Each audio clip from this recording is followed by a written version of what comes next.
Morning, folks. I'm gonna do some more Spelljammer Art today. So give me a second here to check my signal, go through my intro spiel, and then we'll get to work. Hold on, real quick. Let's see. Check.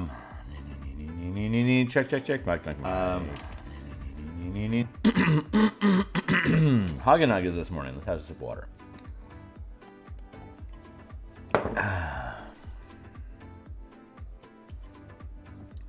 Feels better. No, it doesn't. Ickiness, the scratches. Let's see. I've got an intro spiel to go through, so let me get my head in. Excuse me. Get my head in the game, and then we'll get to work here. So, all right, great. Hey, my name is Theurgy. I create role-playing game supplements, I illustrate them, and then I publish them online. I've been focusing my attention on Dungeons & Dragons 5th edition for a number of years now. There's a slew of links in the description down below. You can see a ton of the work that I've done already. They all have extensive previews, so if you're here for art, there's probably about 150 different illustrations that you can see throughout those books currently just by clicking on the full preview. It'll show you a lot of it. If you are a D&D enthusiast, those free previews are extensive, so you are welcome to check them out. They work. Most of the stuff that I build is for both players and DMs to implement into a campaign. So if these ideas are interesting to you, consider making a purchase to help support growth of the stream. Otherwise, you can also support the channel by following me on Twitter. If you're on X Twitter, follow me at Theurgy. And then like, subscribe, hit the bell icon to support the growth of the channel. Let YouTube know that long-form development like this is something that people are interested in. So what do I mean by long development? Take an idea, we build it into, we play test it. If it works, then we write out all the text. We then send all that text off to our editor to wordsmith real good, and when they are done editing it, I drop it into a formatting here so I can break up the text into different spaces, and wherever it is that we may have a hole that can be filled with artwork, like I don't know what's a spot. Hold on. Meow. Let's go over here and check this out. These are different different actions that you as a pilot can take. And like here, for instance, we have hide. So you can make a dexterity or intelligence stealth ability check to conceal the location of your ship. Maybe that should be ship, but of the ship. The result of the ability check is the minimum target DC for any detection checks or scan or track the ship as detailed in the void tracking section below. You can hide the presence of a vessel while within 500 feet of a larger object. You can hide the presence of a craft within 50 feet of a larger object. So that's the idea that we're looking at there. So in Photoshop, we drop this page, and here we have hide again, and we have a space to fill with an illustration. So we're gonna fill it. When it's full, we can bring it all those illustrations back here to Microsoft Word, drop them into the spaces that we have for them, fuse up the document into a PDF, and then publish it online like below. There'll be an extensive free preview for people that are interested in this stuff so they can check it out. And there's about 75 tokens and 6 maps that you can use. In combat, the maps are for Light of Xeraxis. There's NPC, creature, and ship tokens for Light of Xeraxis. Because the last 20 pages of this book converts Light of Xeraxis into the mechanics that we've created in this book as a proof of concept. Wizards of the Coast provided Light of Xeraxis as a setting, as an adventure themed in the setting of the Spelljammer box set.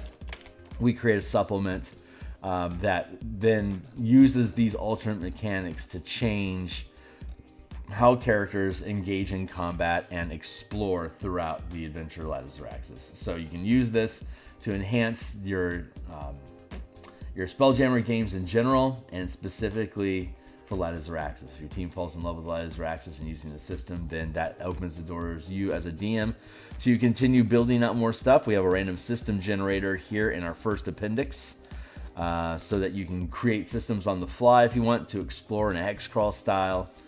And again, as a and then the second appendix here is converting Light of Zaraxis into this system. So that's what we're doing. This is the book cover that we created back around episode 15.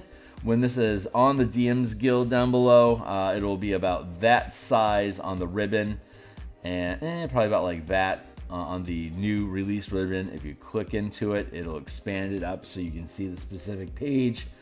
And then there'll be a full preview button underneath it where you'll be able to peruse through the book and check out what it is that I built and hopefully earn your support. So without further ado, today we've been working on I'll show you what we've been working on. We've been working on the combat front sheet here with this coming along.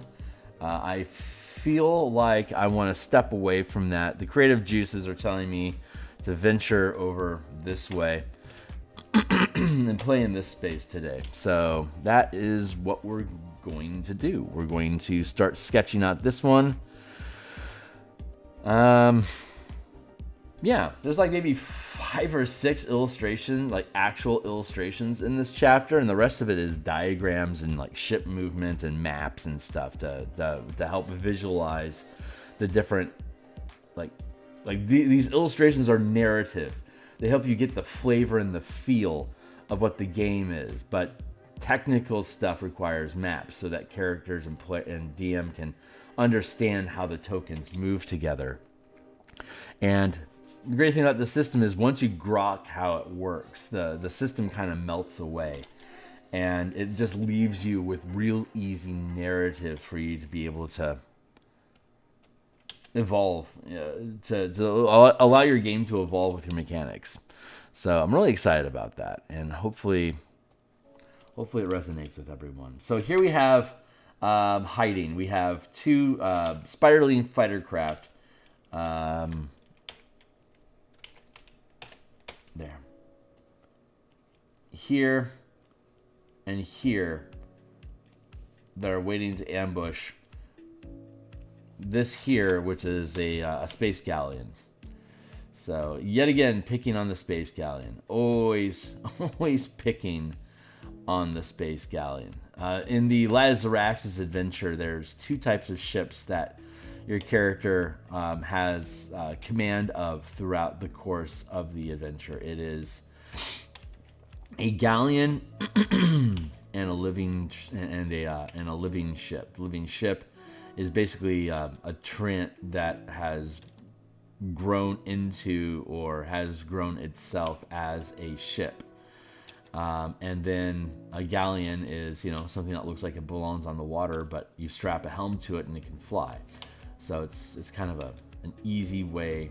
Galleons are easy ways for you to get into space if you aren't in a community that has actual Spelljammer ships constructed. You can always just strap a helm to anything and it'll fly away. So as long as it's 10 feet or bigger, you can just strap a helm to it and then you're good to go. That's why you'll see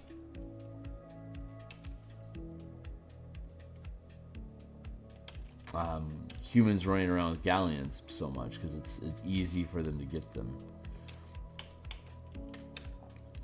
There's also the culture shock problem, like Waterdeep requires you approach their docks by water. They don't want you just flying over their city. It's a serious security risk. So the only way for you have to have a ship that can that has an actual water-based move speed, so that it's not freaking out the common public.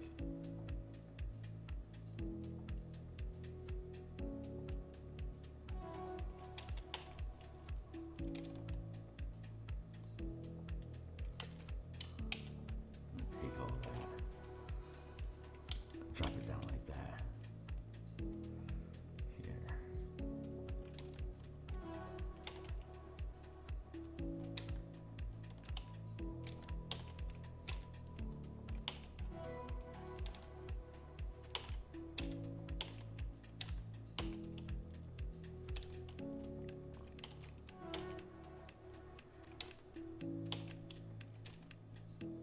So I'm happy with where pretty much the entire document is at this point. So I'm now starting the process of filling in all of the diagrams and map content that isn't necessarily very exciting for you to watch.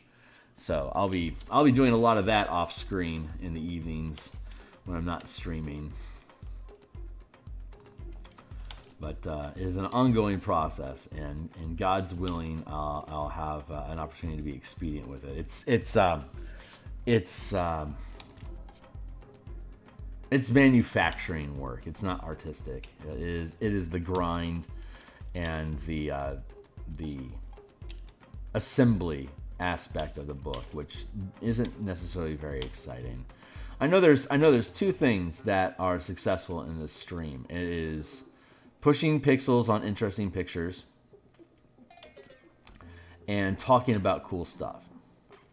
Those are the two things that generally keep an audience. Page layouts, like when I'm pushing blocks of text around on a page, not necessarily very exciting. Talking about the mechanics on the page, like actually developing mechanics, like in the Martial Powers project that we work on Tuesday, a lot of retention there. People are generally interested in seeing, people just like seeing people's thoughts about game design. And I think it's kind of a morbid fascination. Like, I'm either going to agree with you or I'm going to disagree with you. But I think they like sticking around to find out which one it is. Do I want to listen to you because I hate what you have to say, or do I want to listen to you because I agree with what you say? Either way, the audience feels smart for either being able to agree with or disagree with somebody else that's willing to put out their opinion. So it's not an act of cowardice. It's an act of respect to listening to what somebody else is willing to put out there as a potential spark of controversy. Like I'd ever be controversial, but I don't know what reality awaits my future. I do not know what trials and tribulations my soul must face to get through this life, and so we shall see. I don't have to murder myself on this. I mean, this is very, very small in comparison to the scope of the page, but that's what I like. This type of scale almost feels like gesturing, like gesture art. So I like these small vignettes. It's the preferred. Aside from the fact that I can hammer through them fairly quickly and they look cool, well, that's actually why I like them a lot. I can hammer through them pretty quickly and they look cool. So why wouldn't I want to do that? It makes me think like I want to do 5x8 books in the future if I start publishing my own stuff. Like I go with this D&D concept of having these 8.5 by 11 pages, but I could potentially boil this down to a much smaller document size. Just have less text per page, but and make the illustrations on the page much easier to carry.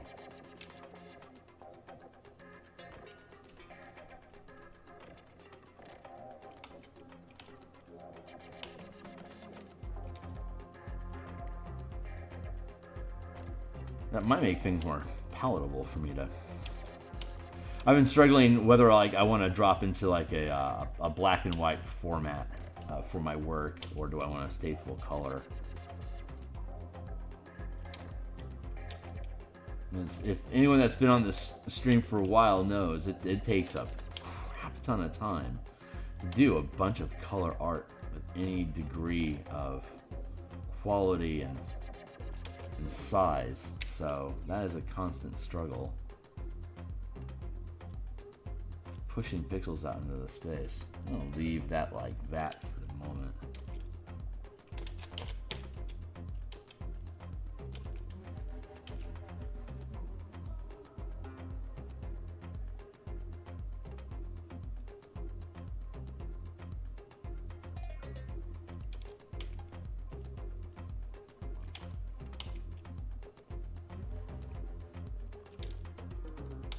I am putting these beams onto the boat, but it's very often that they don't survive. More like placeholders than anything. Faking texture and completion when it's not necessarily actually there. But it doesn't look bad. So it's a good little boat that we got going on there.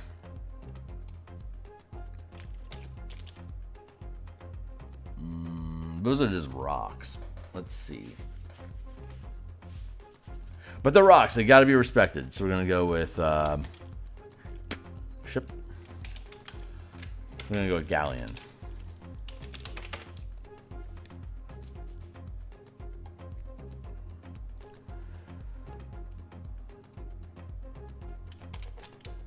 Rocks. I'm going to go rocks here.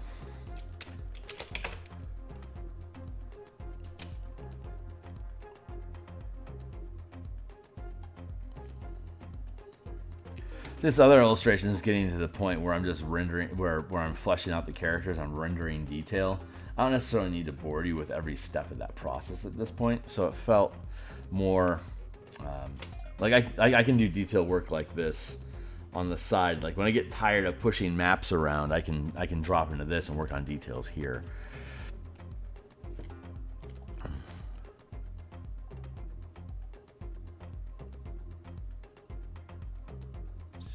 3, 4,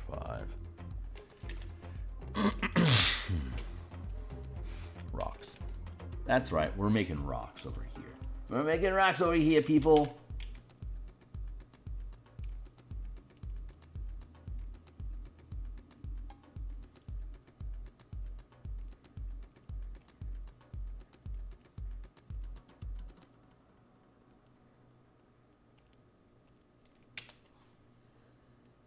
Get rid of that.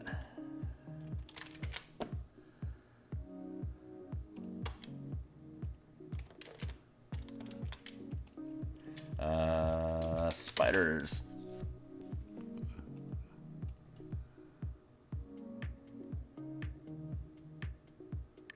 Yeah, we can do that. A rock like that.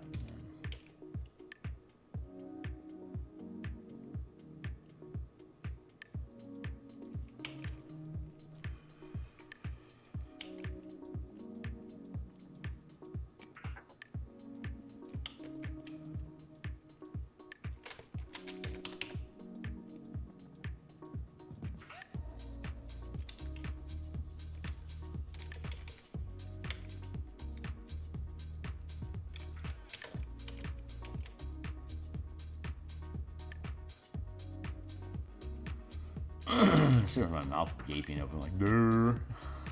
Come on, Kearney. Discipline your face.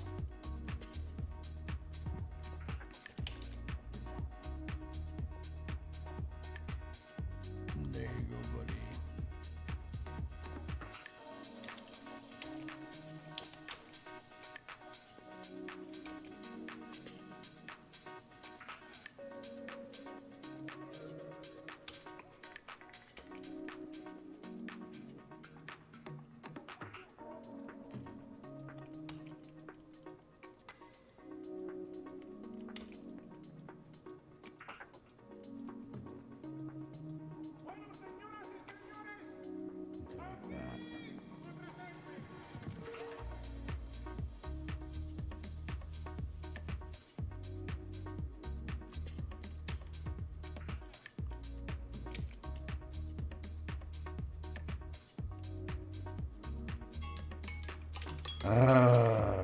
Thank you, Timely Timer. Let's keep myself in time. I'm going to have a sip of coffee. Take my coffee break here at 20 minutes.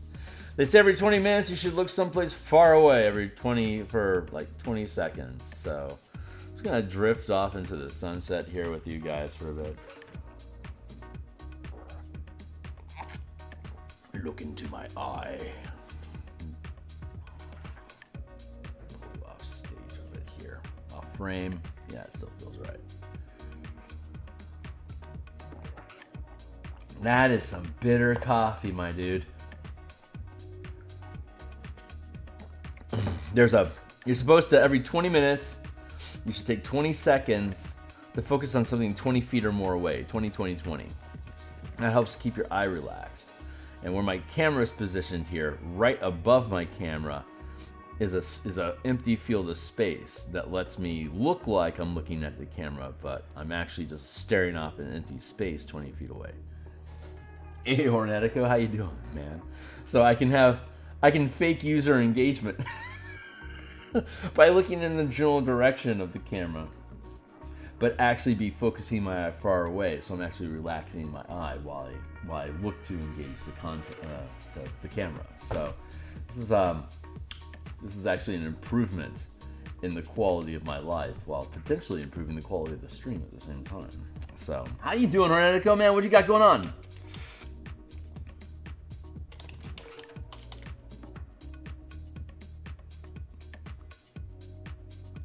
There. Yeah, it's a cool little composition. I'm pretty happy with that. A bunch of rocks. I have another one down here like that. A happy little rock drifting through the void. There's a little friend down here.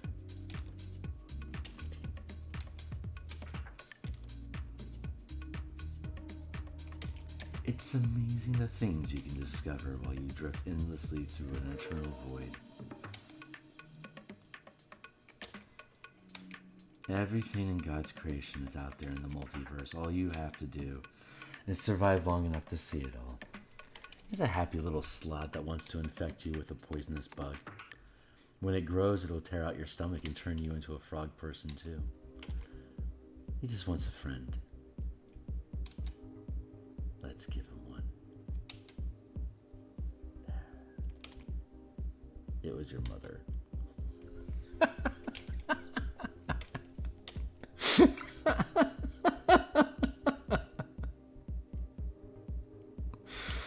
Oh man, that's both sorry, I'm having fun here, but you might not know Bob Ross and you might not know Space Ghost, but I was able to reference both of them in the same little skit. I am actually very pleased with myself.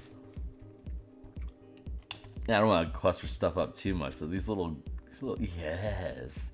I like this, man. This feels good. Okay, cool. So now we're at the point where we get to go back down here and grab our, yet again, the same references here. It's the reason why I use galleons and spiders and spiderlings, night spiders and elven flitters and man-o'-wars so much is because those are the main types of ships that you're fighting with in the Adventure Light of Xeraxis. So the intent here is to take all these mechanics for you to get it.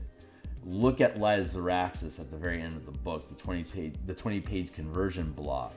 And as you're going through the book and you're looking at the different encounters, you will subconsciously know that we've already dealt with, like this, like what we're illustrating right now is in the, this is a scene from the Neogi ambush encounter early on in the campaign. No spoilers right now. Plenty later as I go through that process of building out that book and adding stuff to it. You'll see it. But at some point your space galleon is floating through an asteroid field and there are Neogi fighter ships that are stalking you as, you know, pirates. So when you get to that part of the adventure further down below, both the players and the DMs are going to have this image in their mental library so that when they see this, they're going to go, oh, and then they can go back to the illustration and they can see, oh yeah, we can hide our ship and we can take opportunity attacks, and like they can be refreshed. Like going by, if they remember this image, they can go back to it and refresh their memory on, oh yeah, these were different things that we can do as a pilot in that asteroid field to make for a more fun encounter. So I'm actually pretty proud of myself to think of concocting self-referencing images. So first time I've ever done anything like that, and quite frankly, I'm thrilled. We got some cool shit going on with this book. I'm really happy about it. I'm gonna grab that. I'm gonna grab that. And we'll grab that for measure. We're going to... Oh, wait.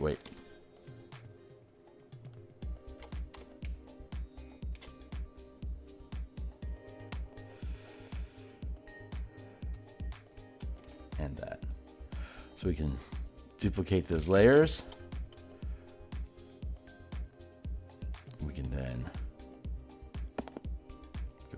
here. Seal that one.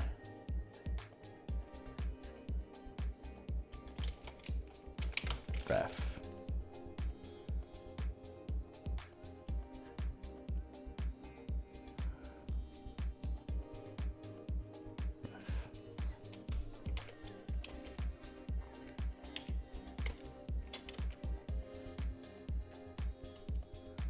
There we go. Spiders stay there. Galleon over here. I don't so much need a nice spider right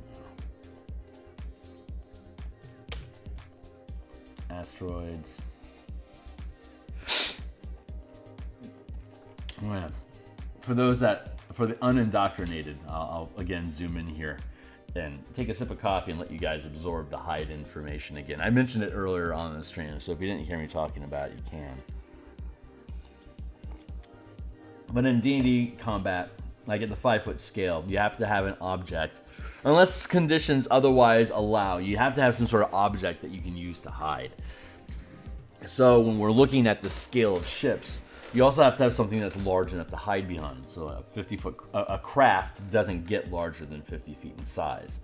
So you have to be within 50 feet, which is adjacent to, at the 50-foot scale, a 50-foot ship can be adjacent to another object in another 50-foot square, because that's the scale that these ships operate at. If you want to have a single square for your fighter craft, that single square is going to be at minimum 50 feet.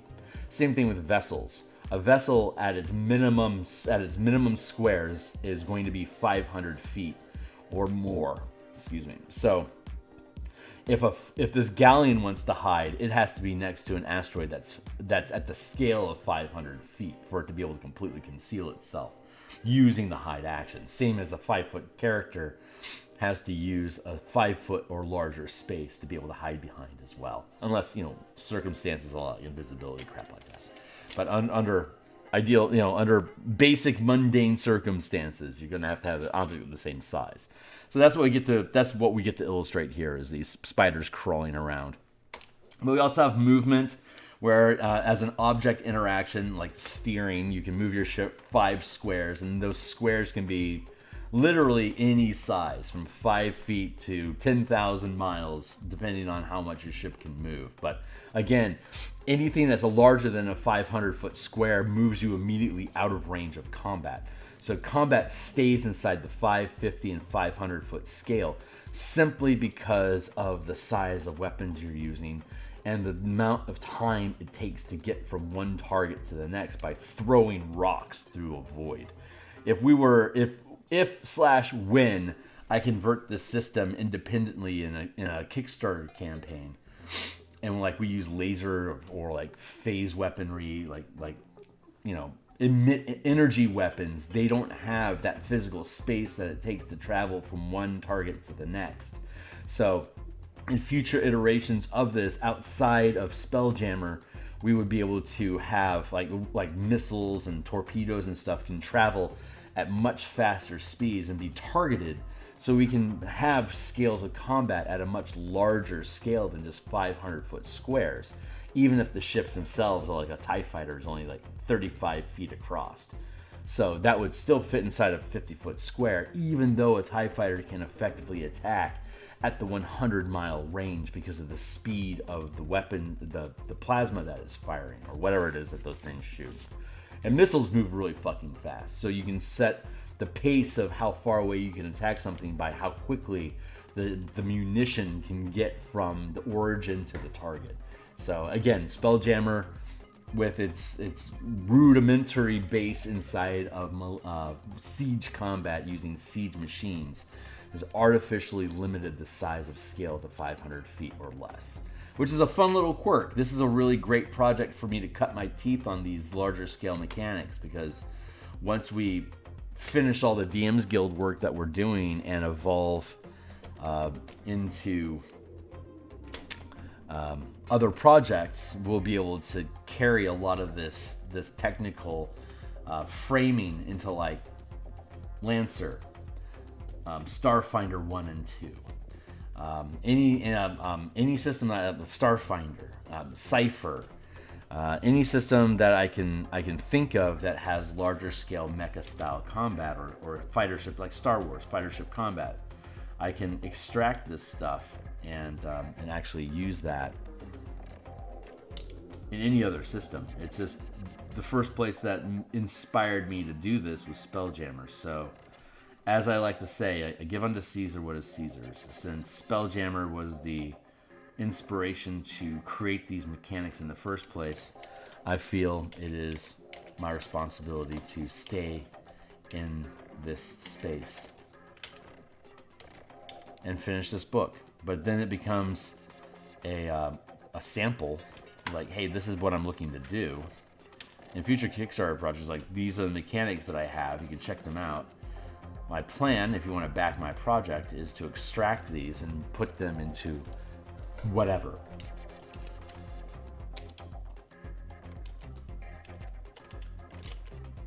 So you can use that as a base. And then we can grab this.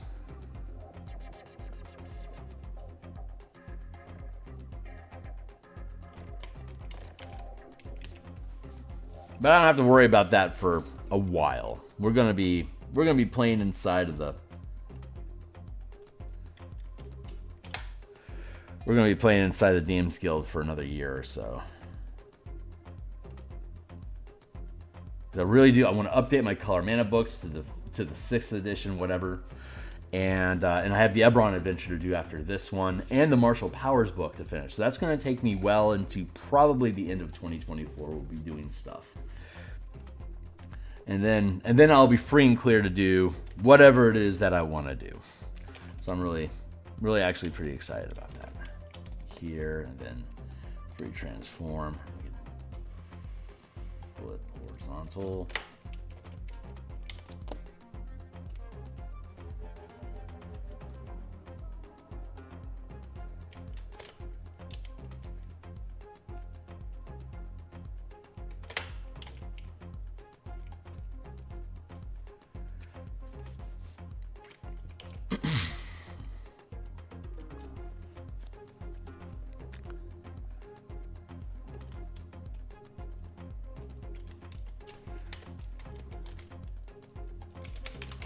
Front,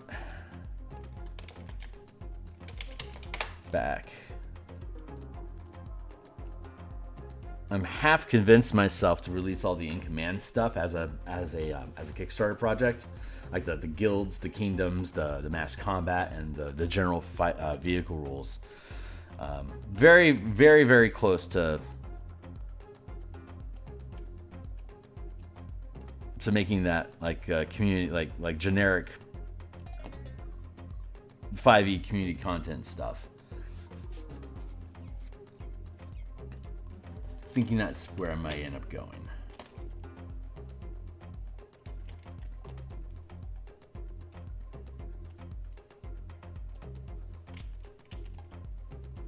There, let's drop this down some more. Like that.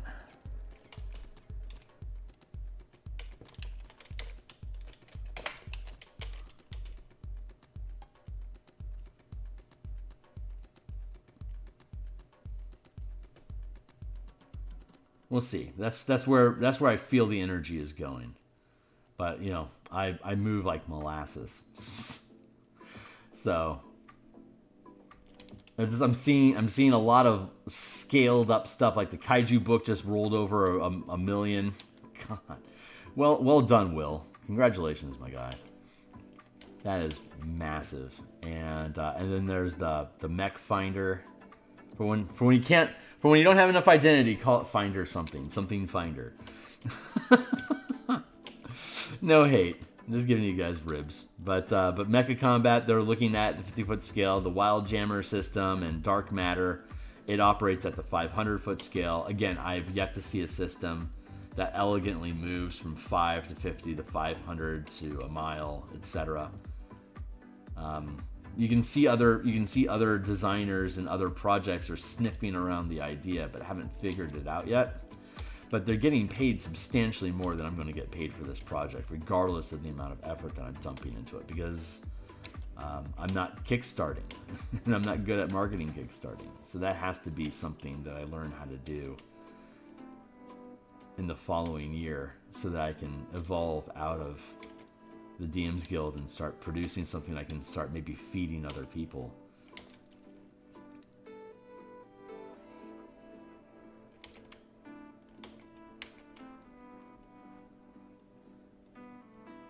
Anyway, I'm talking shop, and I do that sometimes in the mornings. It's because I'm waking up and I'm bright-eyed and bushy-tailed, full of excitement.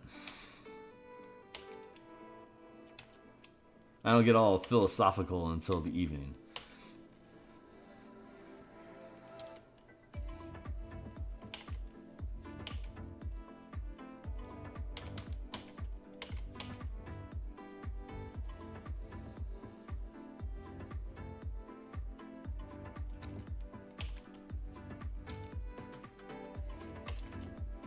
So the way these things are built is well,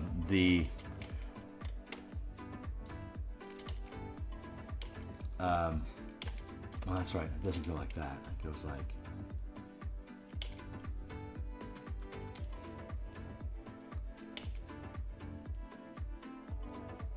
It goes like that.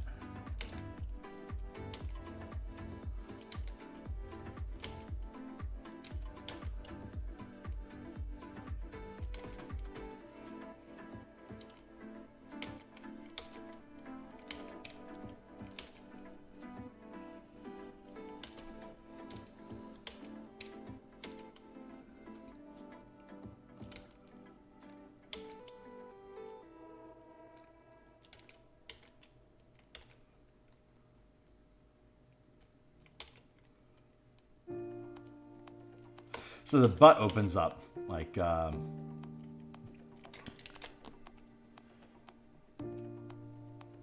me see here. Where are you at? There you is. It's like this is a joint here. So like this lifts up and this drops down. So that you have this open space here that people can just load in, and then it closes up again behind them. So it's just a clamshell opening. So, and as you can see here, it's 5, 10, 15, 20. That 5, 10 by 10, that's a large size space. So these things can take an Umber Hulk and put an Umber Hulk in their butt. And so when they get aboard your ship, when they come over here and they get aboard your ship, they can start dumping Umber Hulks onto your ship, and they start attacking your crew, like hypnotizing your weapon team. So all you have to do is have an Umber Hulk lumber over to a ballista station or a catapult where there's like 3, 5 some odd guys hanging out at each one of them, and the Umber Hulk just shows up and just stares them down, and they all get hypnotized, and they just stare at you, and now your weapon doesn't work anymore. And then the Spiderling just comes along, and the Umber Hulk just shoves you into the ship, into the butt of it here. It's sealed off like a prison, like a holding cell. And then the Umber Hulk just gets picked up, gets held or grappled by these claws. It just grabs the Umber Hulk and just carries them away with all your crew from the ship inside of its abdomen. Then it carries it back to the carrier ship, the Night Spider here, which is 200 feet long. So one of these little guys occupies a space like this big on it.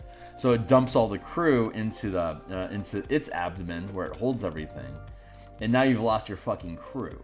So now you gotta go get them back. So in Wizards of the Coast style, you then need to board this ship and treat this Neogi Night Spider as a 200-foot dungeon that you have to then eliminate the crew inside of, so you can rescue your crew from theirs.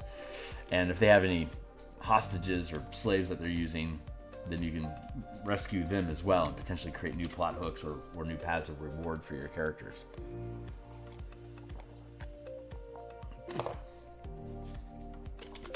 So Neogi are fun little threats. Get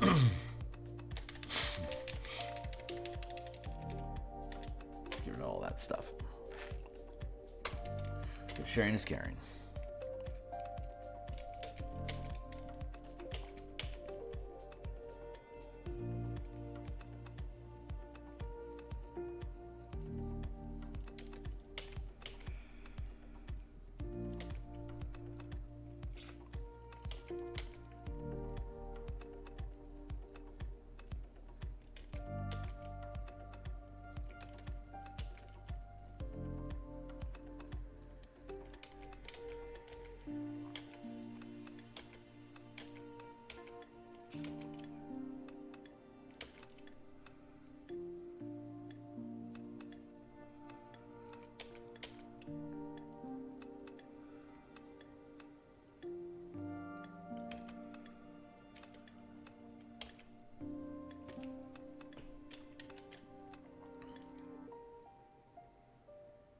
Do I want? Nah, I don't want to do it like that. I don't really even want to do that either.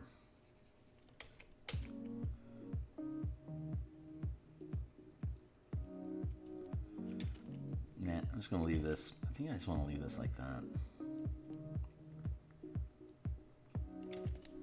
Maybe I'll tilt it up a little bit. What is going on down here? Get out of there, scallywag.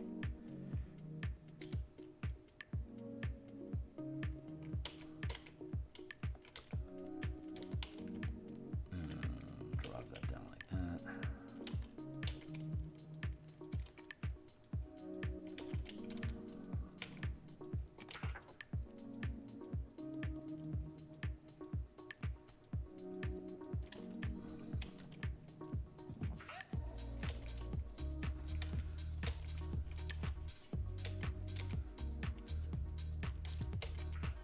Perspective issue.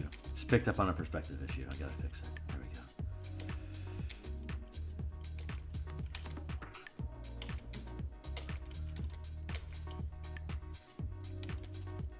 I've got a brand new desk head in my way. It's not like you're ever gonna see it, but it's a much better desk. It's gonna allow me to.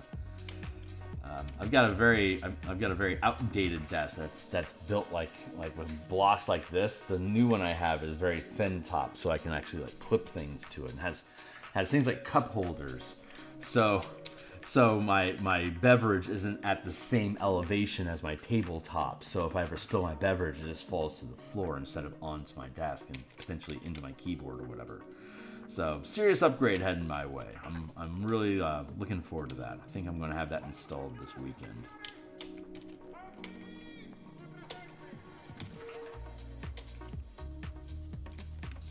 Rebuild that admin like that.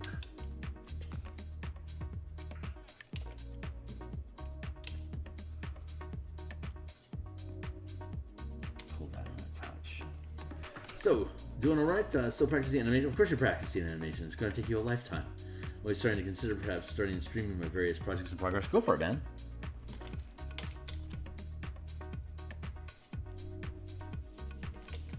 Everyone has a tribe.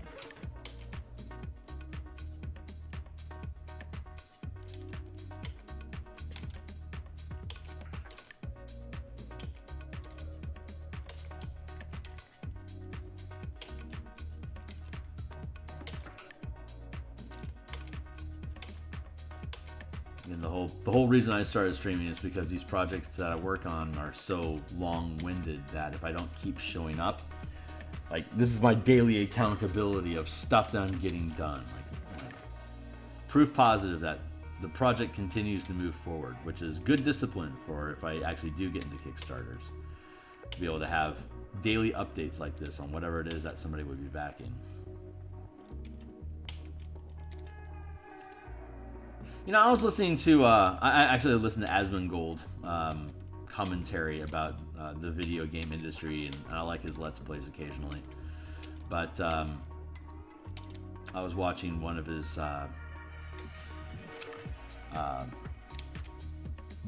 react to commentaries about the state of the industry, and he was the topic of conversation was incomplete content. Of how rare it is that something like Baldur's Gate 3 these days is finished upon sale. It's already done. And the big difference is single-person experiences versus online multiplayer experiences is a big defining factor. But beyond that, the sentiment was, why do we tolerate purchasing games that aren't done yet? And in the video game industry, and that made me think: why are people so angry about the video games not being complete when you purchase them versus Kickstarters are literally you're paying for something that you're promising to be delivered in the future. Like, I'm promising you I'll finish this book eventually if you give me $20 now. The difference between that and the video game industry, aside from integrity and bankruptcy preventing you from ever actually getting your the full experience of the game that you wanted, the big difference between the video game industry and Kickstarters is that most of the time the video game industry is actually selling you something. that you can actually play while you wait for them to finish the rest of the game. As opposed to a lot of RPG Kickstarters, they're just an idea that hasn't even been started yet. The smart Kickstarters at least have an alpha playtest version available, or a snippet for people to be able to fuck around with while you continue working on stuff. But that is a huge difference in culture. Video games, like, why are you so sore that this isn't done when people just spent $1 million on the idea of a kaiju book from D&D Shorts? Like, perspective, man. Now, is it that AAA games don't follow through and actually finish the project? So the Kickstarter is technically only partially done and never gets completed? I don't know enough about the video game industry to know how often devs actually come through and finish the content that they started, that people purchased with the promise of there's going to be more stuff here. So I don't know how burned the video game industry audience is at this point over failed promises, but assuming that companies follow through with these promises, it seems reasonable that them releasing what they have for you to start enjoying the game. Like, what is it, No Man's Sky came out, it was garbage like 5 years ago, but now it's apparently really fucking awesome because they've dumped so much dev energy into getting it to a place where people actually love to play it, because the idea was there and they released it because it was good enough for you to start doing something with. Again, I don't know enough about the industry, but it's very rare, it feels like, video games are born and die without seeing most of the problem solved. Oh, is that okay? Well, that would be disappointing. But maybe it's, I don't know. I think indie developers have more integrity because they have to have it, because they don't have addicts, fanboy addicts that are guaranteed to want to buy your crap just because it's your crap, you know? Like, I go through, like, every 6 months or so, I update my Color Mana stuff, because as I continue using it, the technology, the play experience, the technology of the play experience continues to simplify and get more intuitive and more fun to use. So, like, what my mana books are these days are radically different from what they were when they came out in 2018. Because as a developer, I want to make sure I'm delivering a quality experience, which is why I'm committed to updating all the books once 6th or whatever edition comes out in 2024. Because I want the stuff that I'm proud of to remain relevant and useful for people that would hope to have it. Because my whole design shtick is I produce things that I wish Wizards had created to be able to do a certain type of campaign. And since they didn't, it's kind of on me because no one else is doing it. So we do what we must because we can. But I don't have profit margins pushing, like, a board of director insisting on a production cycle. I can have that indie feel of it'll be done when it's done and the cooking will be good. Text. I think the reason because AAA studios have the budgets and worker numbers and still don't manage to produce is to finish project feel like cutting people short.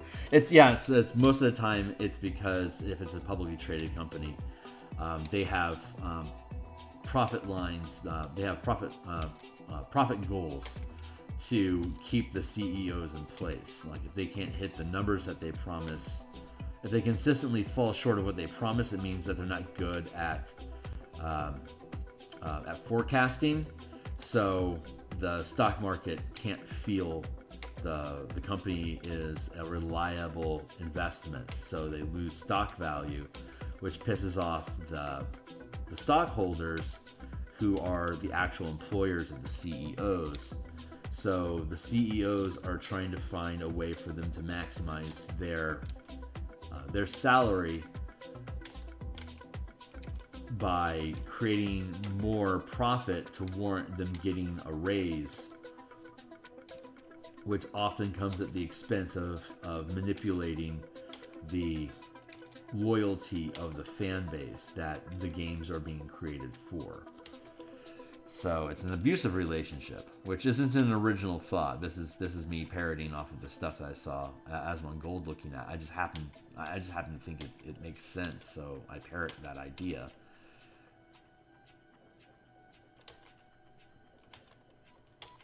That was the complaint that there was, is that it's unearned loyalty, because it's a hangover for when these companies were great and they were innovative and were generous, and have become more and more stifling over time.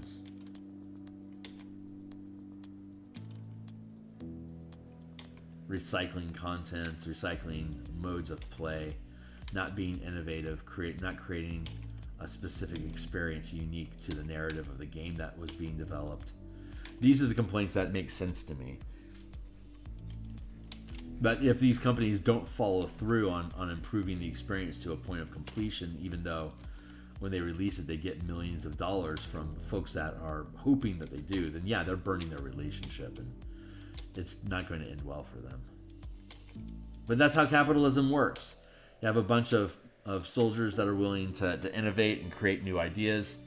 It then becomes marketable. It then becomes exploited. It then becomes marginalized. It then crashes, and then the indies rise up again to take the zeitgeist in a new direction of what is hip and cool, and the cycle begins again. So, capitalism destroys innovation by nature. It innovates it because there's a promise of early adopters to make a killing by being first to market. It then destroys that market through monopolization and oversimplification. So it ends up choking out the excitement of the market in the first place. Food. This happens in food products a lot, like Dave's Kick-Ass Bread, for instance, was an ex-con. He was a baker. He couldn't get a job, so he decided to become his own baker. He started making bread. People loved the bread. It became a brand. It got to all the stores, and then it got bought by Wonder. And so now Wonder owns Dave's Kick-Ass Bread and is using his branding just as a sales device. And we'll see probably in the next year or so, like Dave's got bought like 3 or 4 years ago. It would not be surprising that we see a decrease in quality for Dave's now no longer Kick-Ass Bread, as they attempt to marginalize the quality of product or the process needed to create the bread in the first place.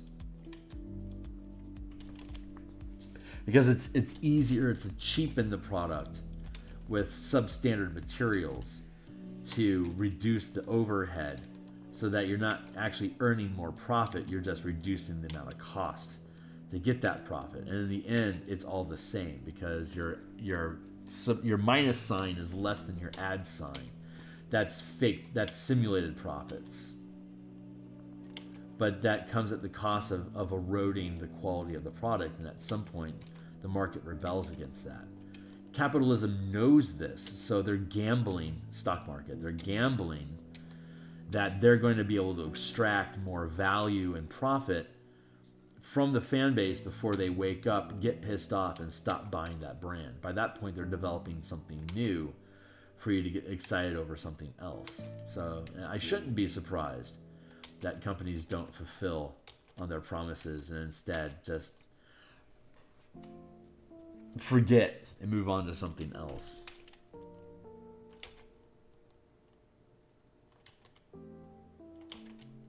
But that chaffs against, corporations are sociopathic. They don't have a soul, they don't have accountability, they don't have shame, because they're just profit devices for people that are obsessed with earning money, which are also psychopaths.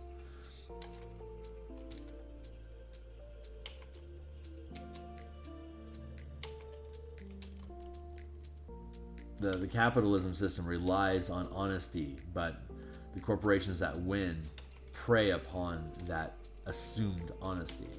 It's a broken system where where dishonest people are rewarded for lying to those that would trust them. It's a very, very damaged system. But that promise of doing well for yourself personally is what drives the machine. So it's greed and lack of trust in others that helps make capitalism work. But as far as I can tell, it's the only system that effectively exploits the nature of greed to produce some form of common good. As far as I know, all other economic systems don't properly incentivize that greediness, but the greediness remains. Like in a communist commonwealth system, what ends up happening is those that make the decision about how the resources are distributed amongst the populace end up deciding that they deserve more than others, because they have the authority to do it, and it gets justified in that, well, I have to make these decisions, so I have to be comfortable while making those decisions, so I'm going to make sure that I take care of myself first, and then depending on how corrupt they are, they'll attempt to take care of the rest of the population that they were entrusted to protect. So that's when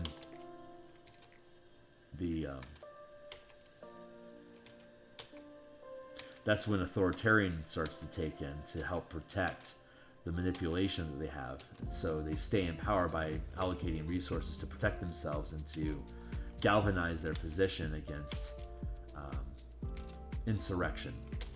In the capitalism system, it's just monopolization. We're just going to pay you to take ownership of you so that you don't technically have anything to fight against because you are now us. And we will subsume your interests and values by paying you a certain dollar amount to agree to the idea. And now it's just a matter of how little will it take for me to buy off your compliance, which is why we have bribery and settlements instead of accountability and jail time for people that screw up markets. Because the market itself incentivizes you just to pay off the debt, because the people that are fining you are using the same philosophy of applying the capitalist system to the governance of the population. They need to be different, because you can't effectively umpire a society calling balls and strikes on market actions if the primary function of that market is to provide profits for the people that are making the decisions, which is where we've gotten to. It's late phase capitalism as instead of rewarding innovation, is now controlling the decisions, so that the people that make the decisions are ruling against the market disruptors that would interfere with the profit lines of those that are already in power, which is what capitalism is designed to do. When the system breaks down, new contenders rise and gain the fancy of the marketplace.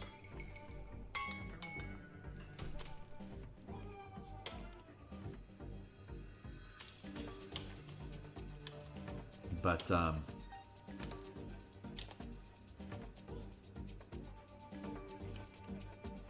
when that freedom of market is suppressed, then that innovation can't occur. It instead gets purchased, like the hydrogen engine, like that runs on water, has been invented in two different ways, and in both instances, the patents had been bought up by car manufacturers. And big surprise, there's no water engine vehicles out on the road because the auto industry thrives off of oil money. So there's zero incentive for a car manufacturer to produce something that doesn't require fuel, that only needs free fuel, because the people that own the auto industry also have substantial shares in the oil industry. So they are creating pardon the pun, they're creating the profit vehicle for oil to the common man. The only reason common consumers need oil is because they can't drive to work without it. If there was a water engine put on the market, whoever it is that creates that water engine would profit incredibly for each sale, but has no resale value, because once the car is out of the dealership, there's no there's no subscription fee. Oil is a subscription fee to using your car. So the oil industry is into the manufacturing industry. And that's why that does. I'm not an economics major. I just listen to a lot of YouTube. Because when I'm not on screen throwing ideas around with you, I'm on YouTube. While I'm painting off screen and not throwing around ideas with you, I am painting and listening to other people's ideas, helping me become more informed and build a more holistic vision of what exactly it is that we're inside of here. And how is that relevant to me?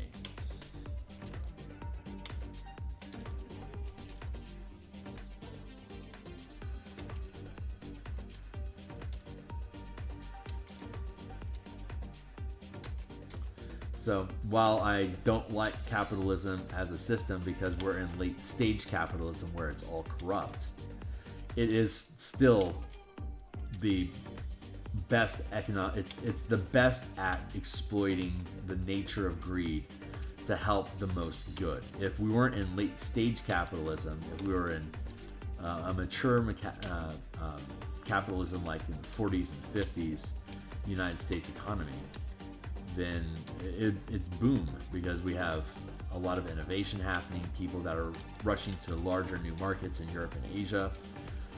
It is a boom cycle in the capitalist system. So everyone's making money, growth is up, everyone is prospering together. It's when you get to this late stage where the monopolies are established and they start suppressing that innovation that made it all work in the first place, that's where it starts to collapse.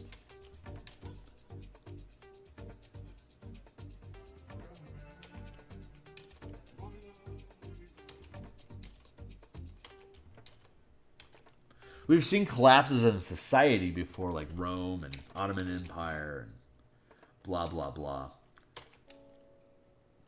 But we've never seen capitalism as a society crumble. It's a new economic system. We've seen monarchies crumble. We've seen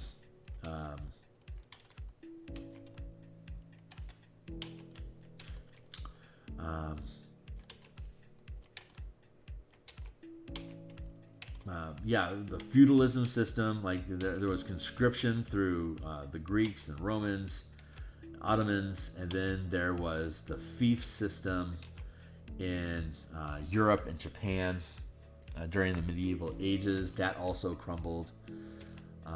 That was not actual capitalism. That was all state. That was just autocracy, where the nobles, the aristocrats, took ownership. Merchant guilds is still a new development. That was early form capitalism, and it's played out over the past 400 years, and that's starting to come to an end because it's developed enough to inbreed itself. We haven't seen a death cycle for large scale global capitalism yet. So we don't actually know what's going to happen when the system gets disrupted and the people revolt against it. Current oligarchs are doing everything they can to prevent that because, of course, they are. What else would they do? They want to keep their money. That's the way the system works. It has to be taken from them. It is an act of force, to quote Starship Troopers.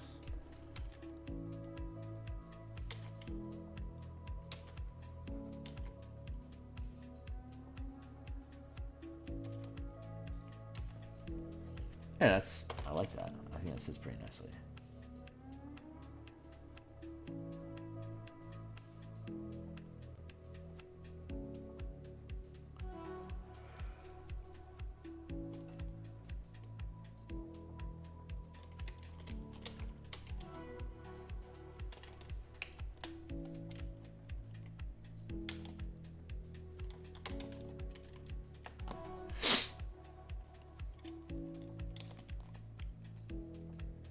And thank you for joining my TED Talk.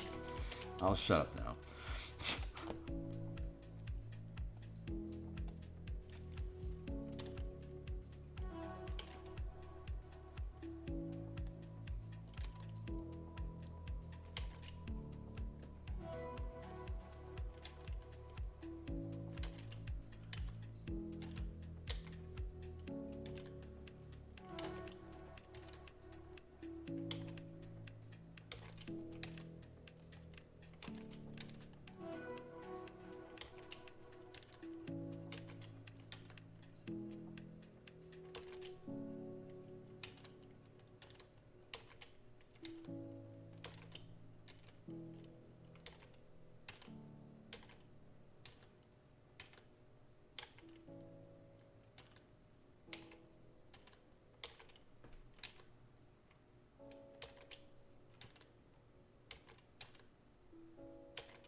Better.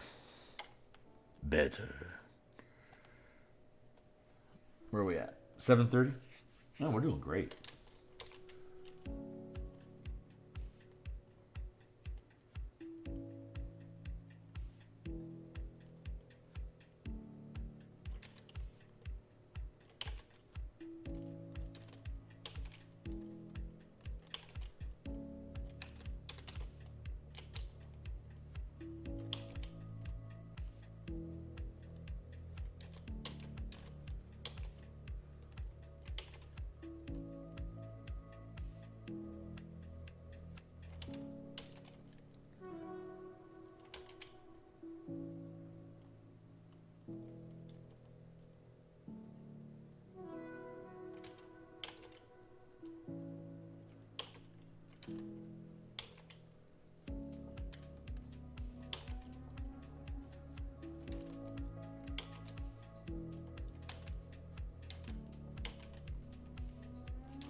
Down the size of that a little bit. It's too big. The fuck?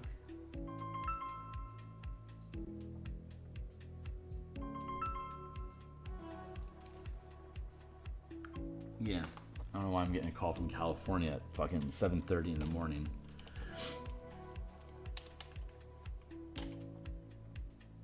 Oh yeah, I have a doctor's appointment on Monday. It's probably a reminder. Well, I'll remind them that it's fucking 7:30 in the morning. They shouldn't be contacting me. Assuming I'm right.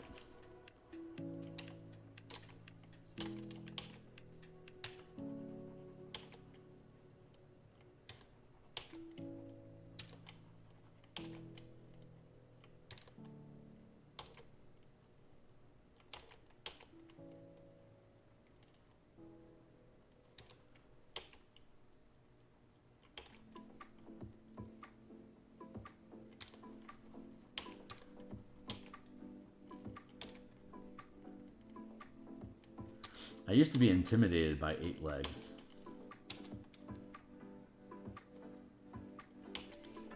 Like, how am I supposed to have all these things exist in this space together? But as time wears on, I got better and better with it. So at this point, I'm pretty happy.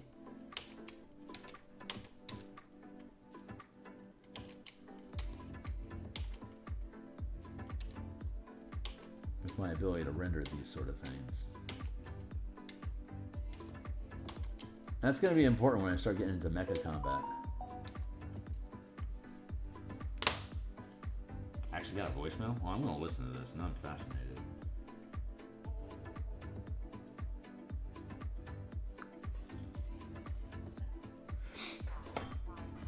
Let's see what this is.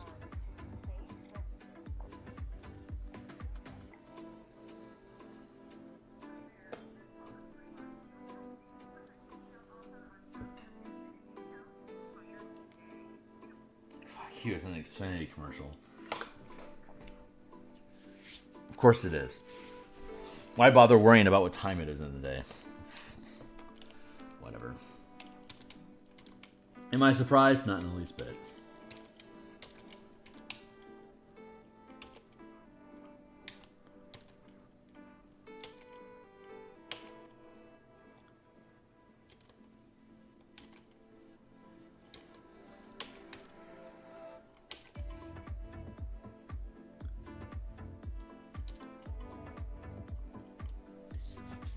Yeah, that feels about right.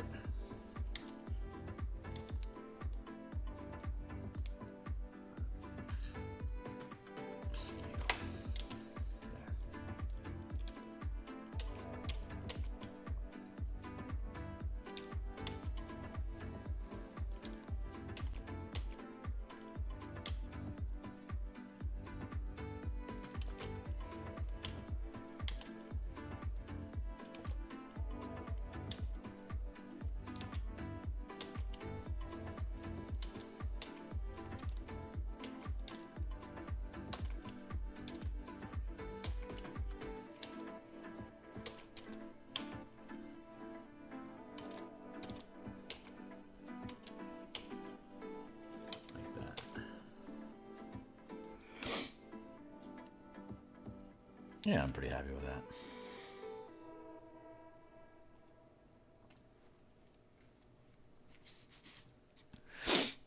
Little trucks.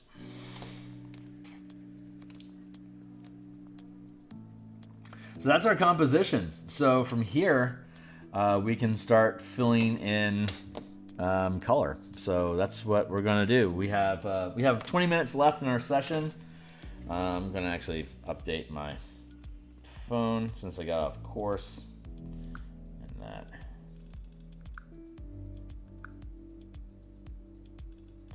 I'm gonna give myself 15 more minutes.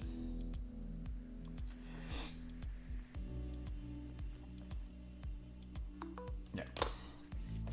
Oh, my phone will charge. So we're going to base. How low can you go?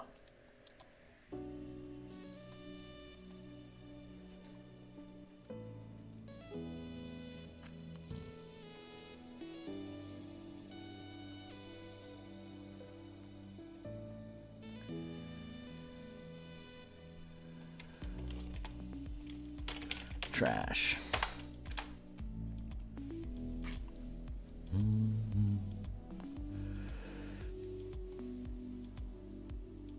All right, we're going to fill in the rocks. I'm going to start with our base color here. Base!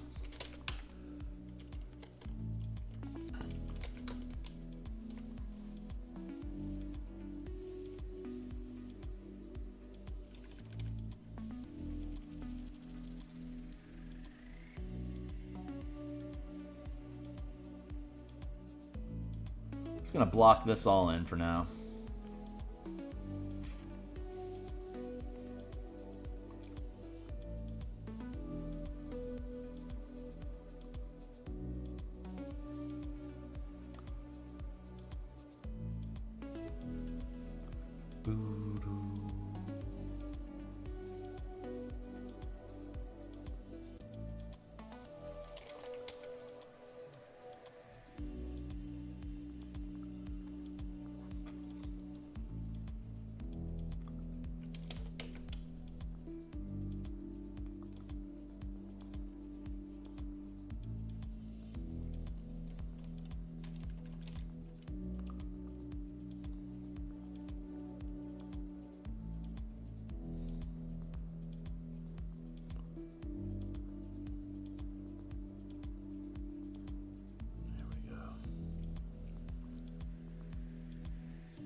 Just blocking in objects for now. So we'll get the base color for all these in. Base color in for all of these. And then we'll worry about highlights.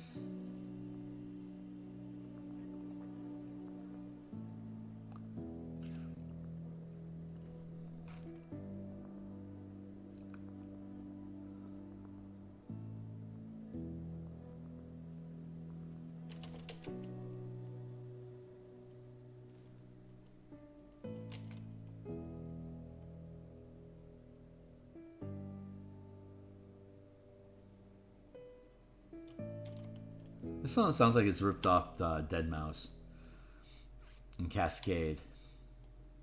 I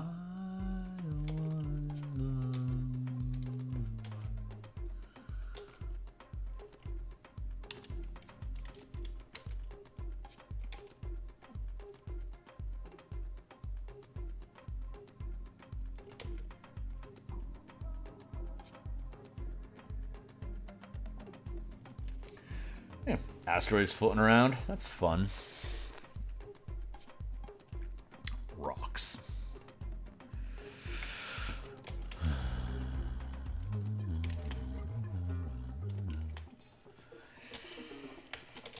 Back.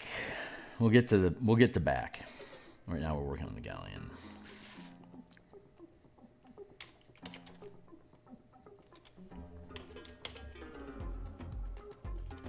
No.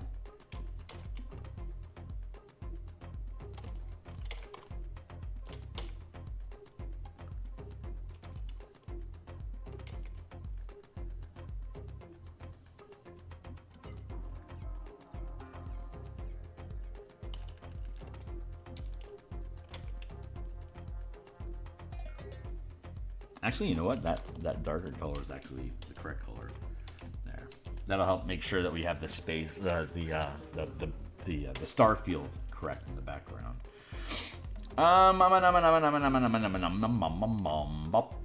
Let's see. Spiderlings. It's actually a pretty simple setup.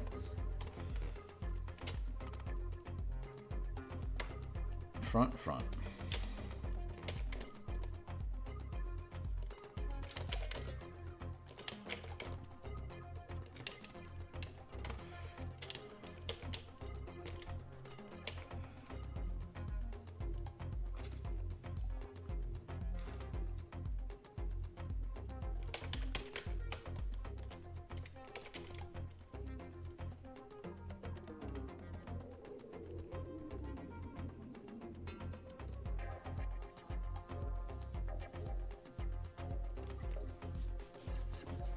Woof.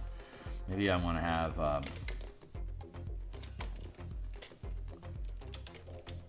there. Do that instead.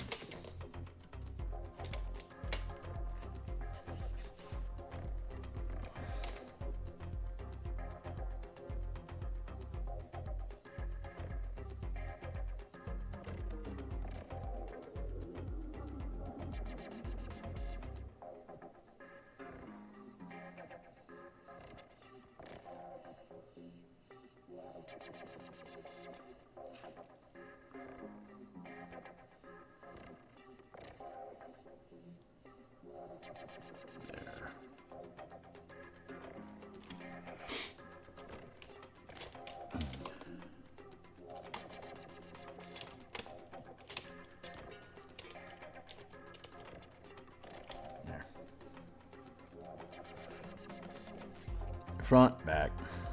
To the back, to the front, back to the front. From the front to the back, front to the back.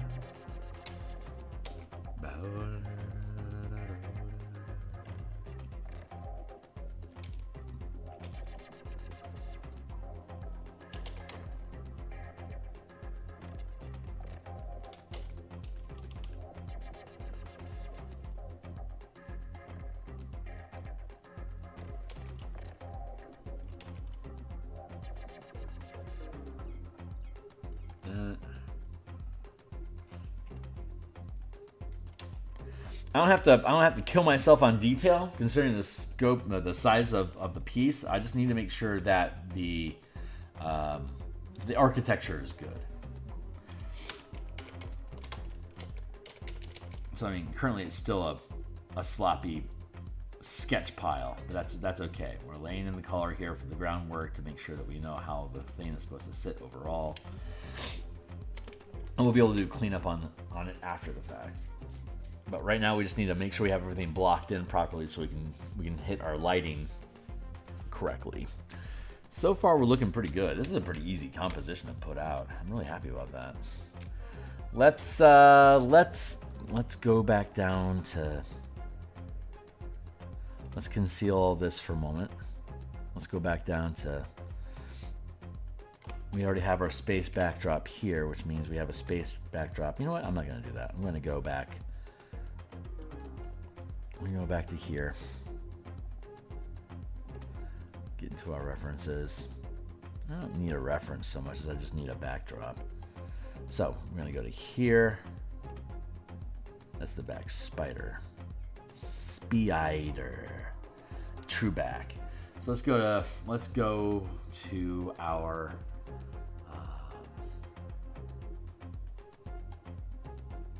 the Mama Hunt.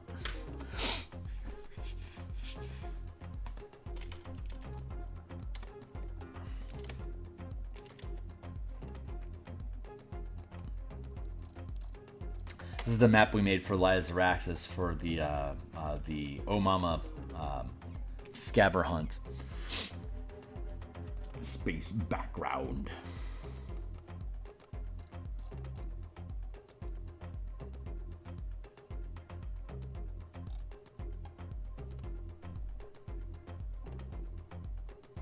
Let's see.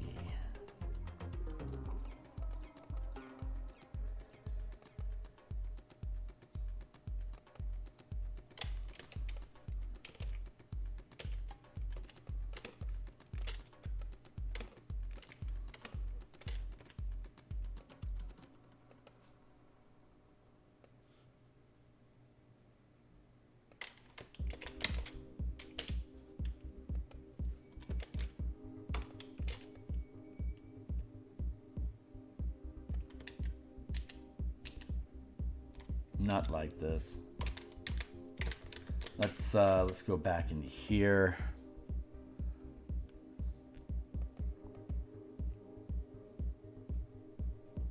How do we want to do this?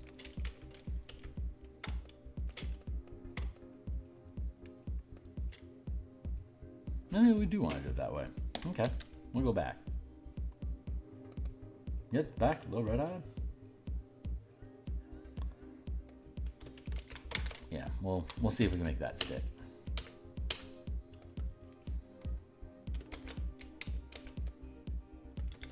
Oh yeah, we should be able to get away with this.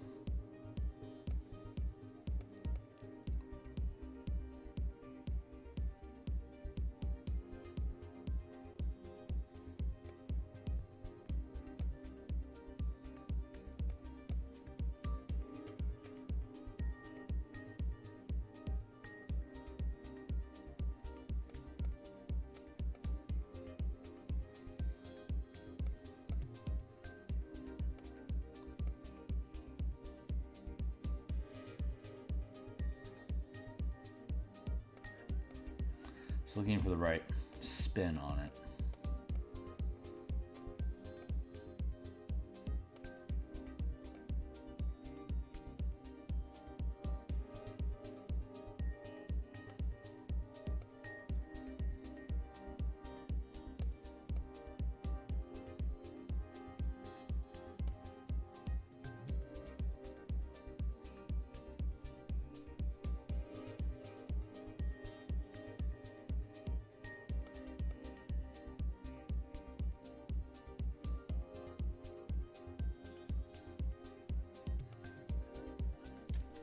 Let's go with that.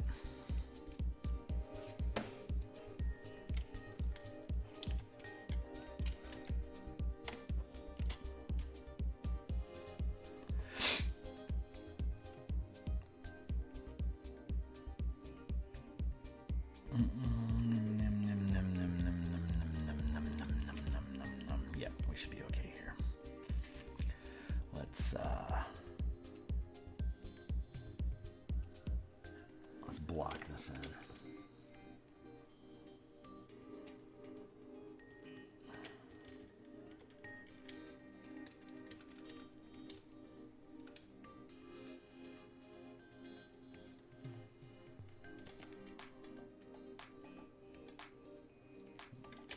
Glue that up a bit.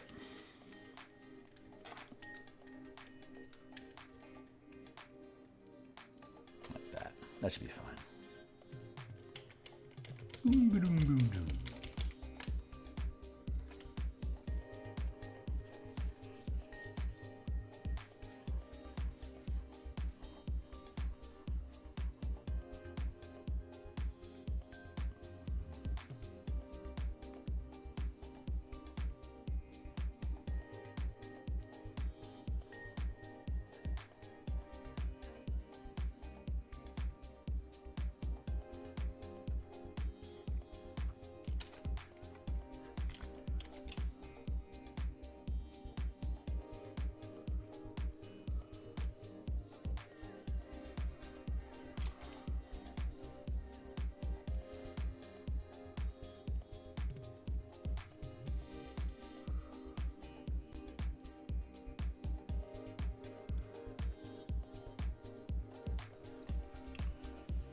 Now we're going to smudge this in.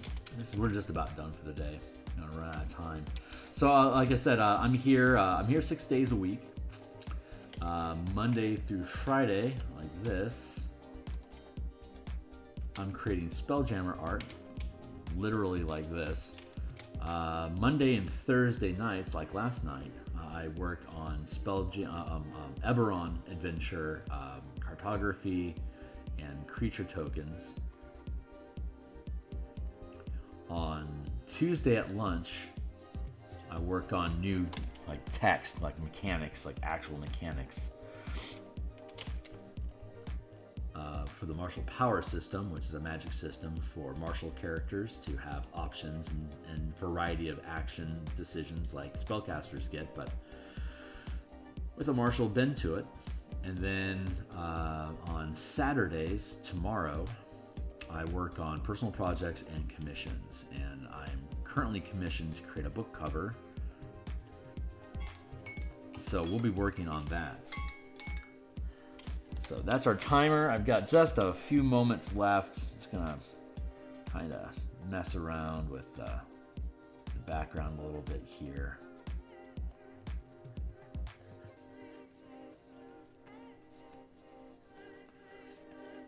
Just start smudging some of that. Just smudging it around, making a mess of it.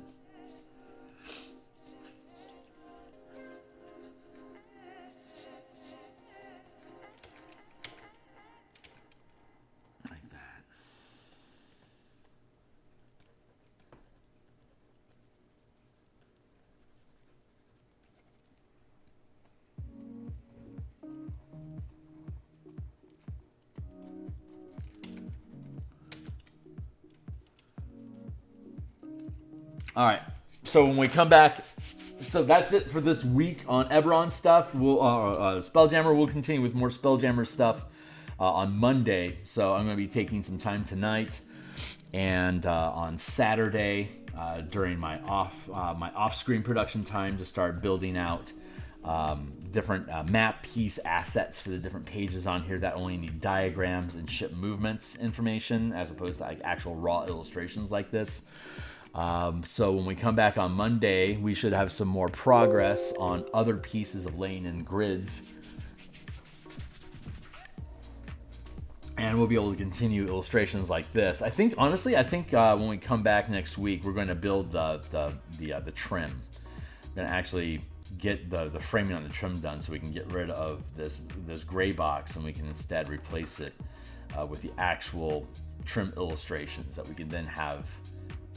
Like, if we're gonna have like astral space here and then wild space down here, that means at some point we can bleed that transition here from astral into wild. We can bleed it out somewhere around in here, and so like little illustrations like that hug up against the margin here of wild space, we can blend that in to whatever is going on in the margins. I think that's gonna end up looking pretty cool, and I want to get this coloration here as some of the language that we have in the borders, so that there's a transition that we can take from the boxes on the margin and have that bleed out into the edges as well, just like we can bleed these. And if I do it well, it should look pretty fucking cool. So that is the effort. That's, I think, what we're going to be working on next week. So thanks a lot, guys, for being here. If you're new to the channel, like, subscribe, hit the bell icon. Like, subscribe, blah blah blah, help support the growth of the stream. I really appreciate y'all being here, and I hope to see some of y'all tomorrow during our commission project for the book cover that I'm working on. So until then, see you on the other